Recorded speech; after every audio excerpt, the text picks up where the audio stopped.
उस रात जब तपन ने दरवाजा बंद किया तो उसे लगा कि जैसे कमरे के अंदर हवा ने भी सांस लेना बंद कर दिया था। बल्ब जल रहा था पर रोशनी पीली नहीं थी, वो थकी हुई लग रही थी। उसने एक कदम आगे बढ़ाया और तब उसने नोटिस किया कि चूड़ियों की आवाज उसके पीछे से नहीं आ रही है। वो आवाज उसके बिल्कुल पास थी, इतनी पास कि जैसे कोई उसके गर्दन के पास खड़ा हो।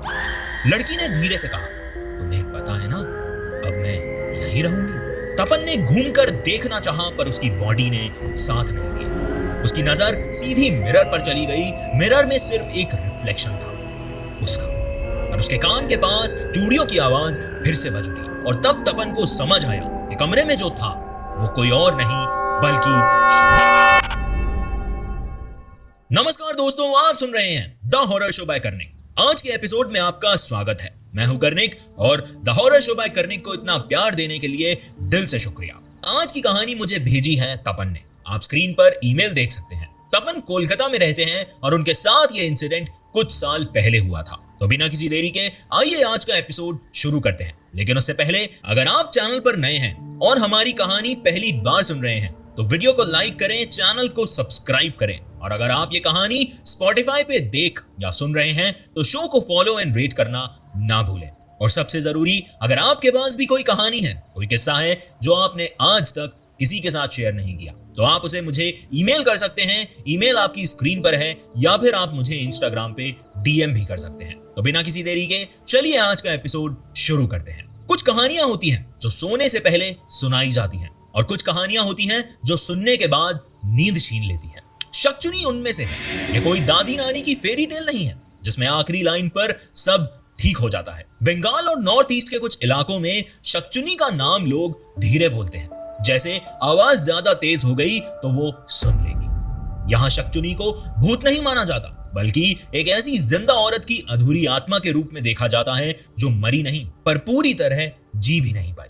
लोग कहते हैं कि जब किसी औरत की जिंदगी में कुछ इतना गहरा टूट जाता है कि वो उसे भूल नहीं पाती, तब उसका कुछ हिस्सा यहीं रह जाता है, चलती फिरती सांस लेती इस दुनिया के बीच। शक्चुनी अक्सर हल्की सफेद साड़ी पहने दिखती है, कभी शादी की याद दिलाने वाली, कभी बिल्कुल विधवा जैसी। उसके हाथों में चूड़ियां होती हैं, लाल सफेद, कभी लोहे की, खासकर शंख और पोला। बंगाल में चूड़ियां शादी की पहचान होती हैं, पर शक्चुनी के हाथों में ये सिर्फ श्रृंगार नहीं होती। लोग मानते हैं कि ये चूड़ियां उस औरत की अधूरी शादी, टूटा हुआ रिश्ता, या फिर वो इच्छाएं होती हैं जो कभी पूरी नहीं हो पाई हो। वो चलती है तो चूड़ियों की आवाज किसी वार्निंग जैसी नहीं लगती। ज्यादातर लोग कहते हैं कि पहले वो आवाज कंफर्टेबल लगती है, जैसे कोई आसपास हो, जैसे कोई साथ चल रहा हो। और सबसे डेंजरस बात यह है कि शक्चुनी सीधा नहीं मारती। वो पहले बात करती है, सुनती है, तुम्हारी जिंदगी के उन हिस्सों में घुस जाती है जहां तुम खुद भी जाने से डरते हो। लोग कहते हैं कि शक्चुनी पहले इमोशनली अटैच होती है, फिर धीरे धीरे दिमाग और शरीर दोनों को खोखला कर देती है। यहाँ एक बात बार बार बोली जाती है कि ऑलमोस्ट वार्निंग के तौर पर, जब तक तुम्हें लगता रहे कि वो तुम्हारी है, तब तक वो तुम्हें जिंदा रखेगी। जिस दिन तुम्हें लगे कि तुम उसके बिना रह सकते हो, उस दिन सब कुछ बदलने लगता है। कुछ लोग बस इतना कहते हैं कि उनके आसपास किसी ऐसी औरत का आना हुआ था जो ज्यादा बात नहीं करती थी पर हर बात समझ लेती थी। कुछ लोग ये भी कहते हैं कि जब तक उन्होंने अपना खालीपन महसूस नहीं किया, तब तक शक्चुनी उनके लिए सिर्फ एक याद थी। पर जैसे ही वो खालीपन गहरा हुआ, वो याद प्रेजेंस बन गई। इस कहानी में भी ऐसा ही हुआ था। एक ऐसा इंसान था जो भीड़ के बीच रहकर भी अकेला था, जिसके अंदर कोई चीख नहीं थी पर एक खामोश खाली जगह थी। और इस खाली जगह ने शक्चुनी को बुलाया था, और उस इंसान का नाम था तपन। तपन को कभी याद नहीं रहा कि माँ की गोद कैसी होती है। तपन अनाथ था, बचपन ऑर्फनेज में गुजरा, जहां हर चीज शेड्यूल से होती है, सोना, उठना, पढ़ना, खेलना। जब स्कूल में बच्चे माँ के बारे में लिखते थे तो तपन लिखने के लिए शब्द ढूंढता था। उसने सीख लिया था कि कुछ चीजों के बारे में ज्यादा सोचना बेकार होता है। जिंदगी चल रही है, बस चलने दो। शायद इसी आदत ने उसे जिंदा रखा। आज तपन कोलकाता में रहते हैं। एक छोटा सा रूम जिसमें ज्यादा चीजें नहीं है, बेड, टेबल, लैपटॉप और एक पुराना सा कप जिसमें वो चाय पीते हैं। वो एक मिड लेवल डेटा एनालिस्ट है। जॉब ठीक है, सैलरी टाइम पर आती है। रात का वक्त तपन के लिए सबसे अजीब होता है। दिन भर का शोर खत्म होने के बाद जब रूम बिल्कुल शांत हो जाता है, तब उसे महसूस होता है कि कुछ है जो मिसिंग है। वो सैडनेस नहीं है, बस एक खाली जगह कभी कभी वो चाय का घूंट लेता है और सोचता है कि शायद जिंदगी ऐसी ही होती है, शायद सब लोग ऐसे ही जीते हैं। नींद भी उसकी पूरी नहीं होती। वो सोने की कोशिश करता है पर नींद आती ही नहीं, और जब आती है तो टिकती नहीं। बीच रात आंख खुल जाती है बिना किसी सपने के, बिना किसी आवाज के, सिर्फ एक फीलिंग के साथ, जैसे कोई उसके पास से उठकर चला गया हो। वो उठकर बैठ जाता है, रूम को देखता है और खुद से ही कह देता है कुछ नहीं है। ये लाइन वो खुद को समझाने के लिए बोलता है, पर कहीं ना कहीं वो जानता है कि ये पूरी तरह सच है। तपन ये भी मानता है कि उसकी जिंदगी में कुछ मिसिंग है, पर वो उसे एक्सेप्ट नहीं करता। वो कहता है कि लोगों को ड्रामा पसंद होता है, मुझे नहीं। पर सच ये है कि कुछ चीजें ड्रामा नहीं होती, वो बस जगह ढूंढती हैं। और जब किसी इंसान के अंदर सालों से एक खाली जगह बनी हो तो कुछ चीजों को वहां आने में ज्यादा मेहनत नहीं लगती। शक्चुनी ऐसे ही लोग ढूंढती है, और तपन बिना जाने बिना सोचे तैयारी कर चुका। उस रात तपन ऑफिस से थोड़ा लेट निकला। कोई इमरजेंसी नहीं थी, बस काम खत्म होने का नाम ही नहीं ले रहा था। स्क्रीन के नंबर्स ब्लर हो रहे थे, आंखें जल रही थी और दिमाग सिर्फ एक ही चीज बोल रहा था। कोलकाता की रात हमेशा एक जैसी होती है। गलियों में पीली स्ट्रीट लाइट, ठंडी हवा में नमी और दूर कहीं से आती ट्रेन की आवाज। तपन रोज इसी रास्ते से जाता था बिना इधर उधर देखे, पर उस दिन जैसे पैर अपने आप धीरे हो गए थे। गली के कोने पे एक लड़की खड़ी थी, ऑफ वाइट साड़ी पहने हुए। साड़ी बिल्कुल साफ थी, पर उसमें नयापन नहीं था, जैसे काफी बार पहनी जा चुकी हो। चेहरे पर थोड़ा ज्यादा मेकअप था, जो रात की रोशनी में नेचुरल नहीं लग रहा था, पर भयानक भी नहीं था। उसके हाथों में चूड़ियां थी, काफी सारी। चलने पर उनकी हल्की सी आवाज निकल रही, बिल्कुल वैसी जैसे किसी शांत घर में कोई धीरे से चल रहा। तपन ने पहले सोचा कि कोइंसिडेंस है, रात में लोग मिल जाते हैं, पर जब वो पास से गुजरा तो उस लड़की ने उसे आवाज दी। आवाज बिल्कुल नॉर्मल थी, थकी हुई सी, जैसे पूरे दिन किसी ने उसे सुना ही नहीं। वो तपन को सीधा देख रही थी, उसकी आंखें कहीं और थी, पर फिर भी ऐसा लग रहा था कि जैसे वो उसे पहले से जानती हो, जैसे उसके लिए तपन कोई अनजान इंसान नहीं था, जैसे वो किसी और पुरानी बात को कंटिन्यू कर रही हो। तपन को यह बात अजीब लगी, पर डर नहीं लगा। डर होता तो वो वहां रुकता ही नहीं, लेकिन वो रुक गया। शायद इसलिए क्योंकि काफी टाइम बाद किसी ने उसे बात करने के लिए रोका था, और वो भी बिना किसी वजह के। उनकी बात शुरू हुई, कोई पर्सनल सवाल नहीं, कोई ड्रामेटिक लाइन नहीं, बस छोटी छोटी बातें। ऑफिस के काम की थकान, शहर की भीड़ और वो साइलेंस जो रात को ज्यादा लाउड हो जाता है।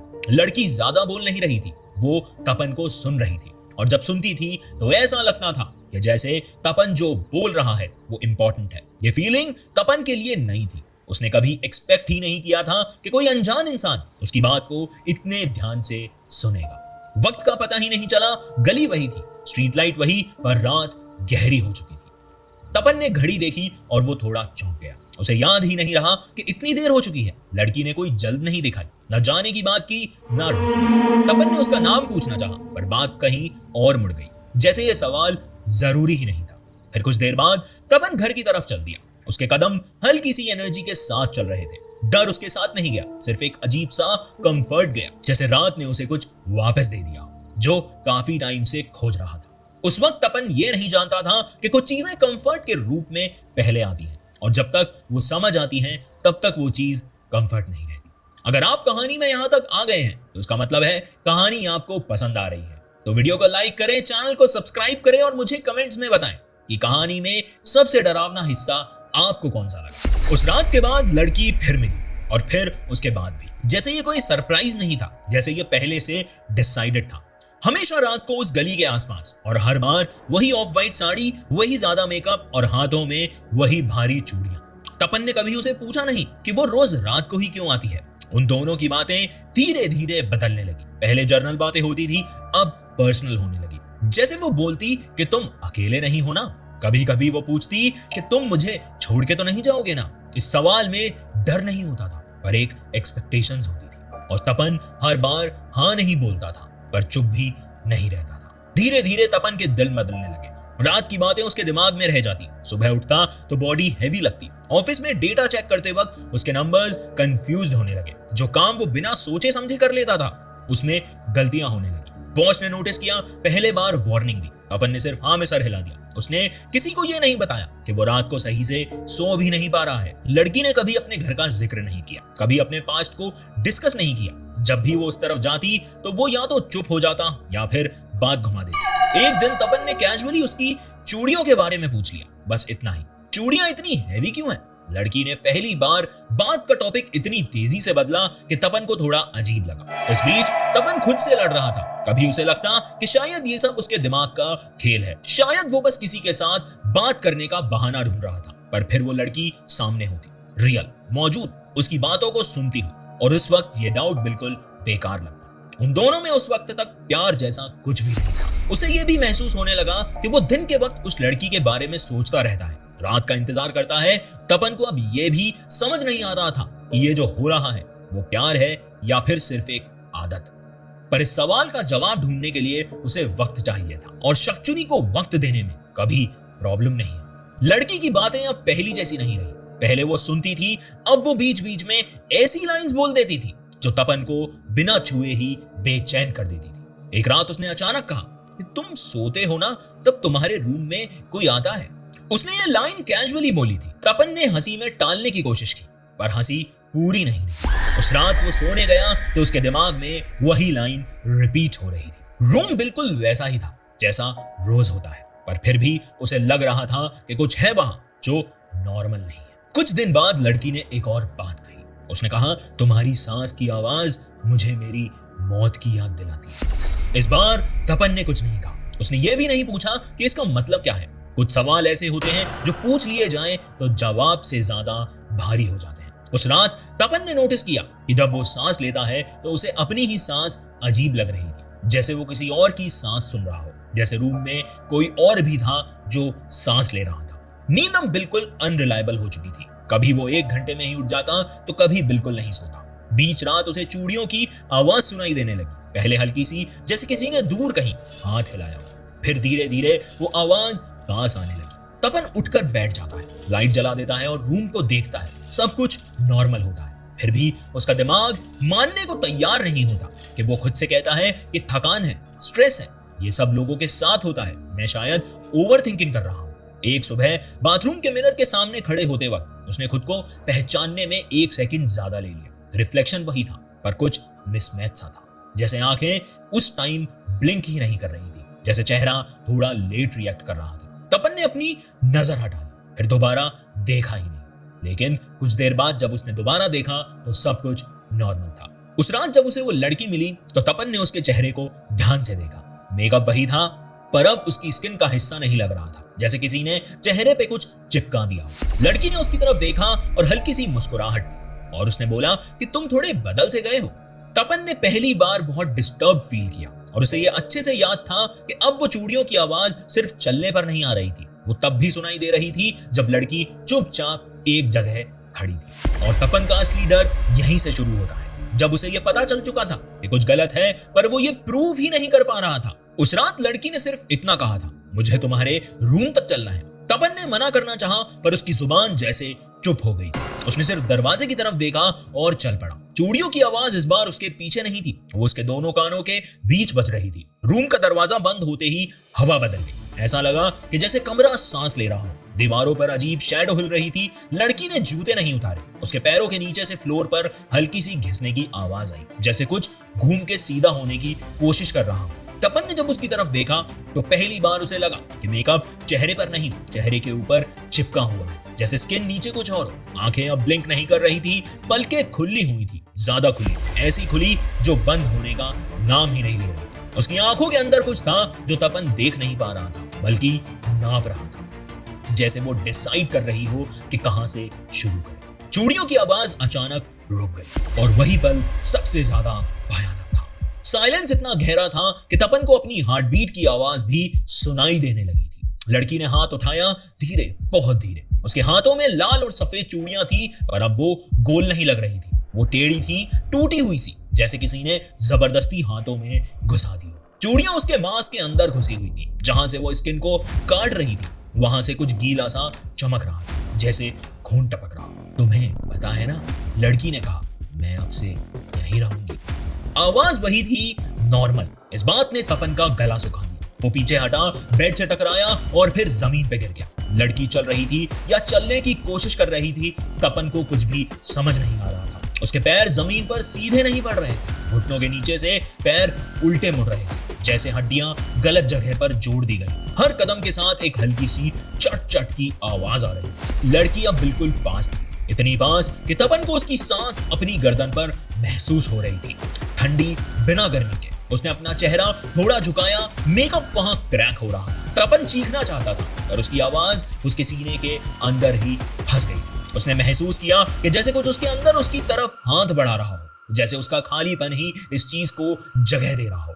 लड़की ने अपना हाथ उसके सीने की तरफ बढ़ाया, चूड़ियों की आवाज वापस आई, इस बार बहुत तेज, जैसे एक साथ कान के पास बज रही हो। और तपन को तब समझ आया कि ये उसे मारने नहीं आई थी, ये उसके अंदर रहने आई थी। इसी रियलाइजेशन ने उसे हिला के रख दिया। ये डर नहीं था, ये सर्वाइवल इंस्टिंक्ट था।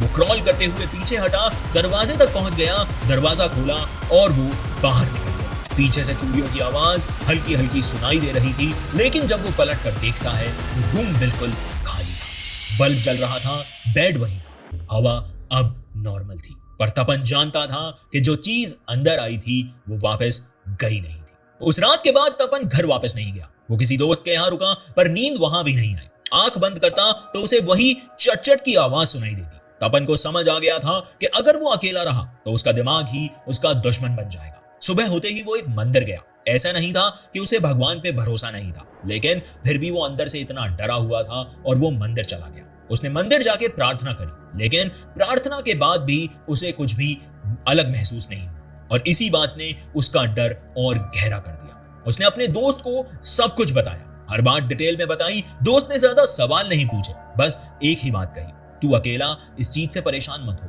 मैं हूं। और फिर वो उसे एक फकीर के पास ले गया। फकीर कोई फिल्मी बाबा जैसा नहीं था, ना लंबे बाल, ना तीखी आंखें, बस एक थका हुआ आदमी जो शायद ज्यादा चीजें देख चुका था। तपन ने जब सब बताया तो फकीर ने बीच में नहीं टोका। उसने तपन की बात को बड़े आराम से सुना, बिल्कुल वैसे ही जैसे वो लड़की सुनती थी। और जब तपन चुप हुआ तो फकीर ने उसकी तरफ देखा और कहा, वो तुम्हारे साथ इसलिए टिक पाई बेटा क्योंकि तुम खाली हो, तुम अकेले हो। ये लाइन सुनकर तपन का गला सूख गया। फकीर ने आगे कहा कि तुम्हारे पल्ले जो पड़ी है ना बेटा, वो कोई आम लड़की नहीं है, वो एक शकचुनी है। फकीर ने बताया कि शकचुनी सीधा किसी को नहीं मारती, वो तब तक रहती है जब तक सामने वाला खुद को उसके बिना अधूरा मानता है। अगर उस रात वो तुम्हारे अंदर आ जाती तो शायद तुम जिंदा तो रहते, लेकिन लाश बन। ये बोलते वक्त फकीर की आवाज ज्यादा तेज नहीं हुई। इसी बात ने उसे और ज्यादा भयानक बना दिया। टोटका सिंपल था, फकीर ने कोई बड़े मंत्र नहीं दिए, बस कुछ चीजें, एक छोटा सा लोहे का टुकड़ा और थोड़ा सा नमक। ये याद दिलाता है कि तुम जमीन से हो, फकीर ने कहा, और ये उसने नमक की तरफ इशारा किया, ये याद दिलाता है कि तुम अभी जिंदा हो। उसने चेतावनी दी कि ये चीजें सिर्फ साथ रखने से काम नहीं करती, तुम्हें इन पे भरोसा भी रखना होगा। टोटका अमावस की रात का था। फकीर ने कहा कि वो रात चुनती है जब दुनिया कम दिखाई देती है। पानी, सिंदूर और कुछ टूटी हुई चूड़ियां। उन चूड़ियों को देखकर तपन के हाथ कांप गए। फकीर ने एक ही लाइन बोलने को कहा, कोई मंत्र नहीं, कोई चीख नहीं, बस सच। जो तुम हो वही रहो, मेरे अंदर मत आओ।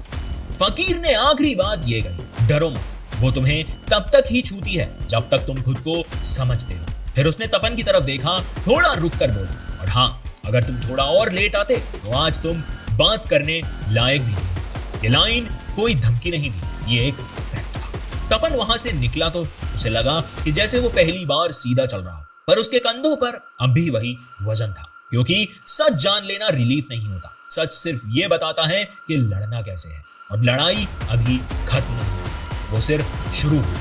अमावस की रात गुजर गई, टोटका पूरा हुआ। फकीर ने कहा था कि अगर सब ठीक रहा तो वो चीज वापस नहीं आएगी, और टेक्निकली वो नहीं। तपन जिंदा है, उसकी सांस नॉर्मल है, उसके हाथ उसके थे, अब उसकी आंखों में कोई और नहीं दिख रहा था। तपन ने शहर बदलने का सोचा, गली बदली, रूम बदला, ऑफिस का रूट बदला। उसने अपनी रूटीन दोबारा बनाने की कोशिश की, जैसे कोई एक्सीडेंट के बाद चलना सीखता है। बाहर से सब कुछ नॉर्मल लगता था, इतना नॉर्मल कि कोई पूछता भी नहीं। पर रात अब भी सेफ नहीं थी। कभी कभी जब वो लेट हो जाता और शहर की लाइट्स पीली पड़ जाती, उसे ऑफ वाइट साड़ी दिखती। किसी बस स्टॉप पर, कभी किसी गली के कोने पर। उसने रास्ते में रुकना बंद कर दिया था। उसने सीख लिया था कि मुड़कर देखना एक गलती होती है। ज्यादा मेकअप अब उसे डिस्टर्ब करता था। किसी शादी में, किसी फेस्टिवल में लोग हंसते बातें करते, पर तपन का ध्यान सिर्फ एक ही चीज पर होता, आंखें ब्लिंक हो रही हैं या नहीं। और जब किसी औरत की पलकें थोड़ी ज्यादा देर तक खुली रहती तो तपन का गला सूख जाता। चूड़ियों की आवाज वो कभी पूरी तरह बंद नहीं, कभी लिफ्ट में तो कभी जब कोई पीछे खड़ा होता, कभी रात को जब हवा बिल्कुल चल नहीं रही होती, कभी नींद के बिल्कुल पहले जब दिमाग और बॉडी के बीच का कंट्रोल ढीला पड़ने लगता। तपन ने मिरर से खुद को दूर रखना सीख लिया था, क्योंकि उसे पता था कि अगर ज्यादा देर तक उसने अपने आप को मिरर में देखा तो यह कंफर्म करना मुश्किल हो जाता है कि सामने जो दिख रहा है वो अब सिर्फ वही है या फिर कोई और। कभी उसे लगता कि जैसे कोई उसकी जगह उठकर चला गया, बेड थोड़ा सा गर्म लगता जबकि वो अकेला रहता है। कभी उसे अपनी सांस थोड़ी देर के लिए किसी और की लगती। जब भी वो अपनी जेब में हाथ डालता तो नमक और लोहे का टुकड़ा उसे वहीं मिलता। ये याद दिलाने के लिए काफी होता कि अब भी वो वही है। पर सच ये है कि शक्चुनी गई नहीं, वो दिखती नहीं, वो बात नहीं करती, वो रूम तक नहीं आती, पर वो याद दिलाती रहती है। याद दिलाती है कि खालीपन अगर वापस आया तो वो पहले ही तैयार है। इस कहानी का एंड यही होता है, इसलिए नहीं क्योंकि सब ठीक हो गया, बल्कि इसलिए क्योंकि कुछ चीजें सिर्फ एक बार नहीं होती। अगर तुम कभी रात को सफेद साड़ी देखो, अगर ज्यादा मेकअप थोड़ा सा गलत लगे, अगर चूड़ियों की आवाज बिना वजह सुनाई दे, तो याद रखना शायद वो शक्चुनी।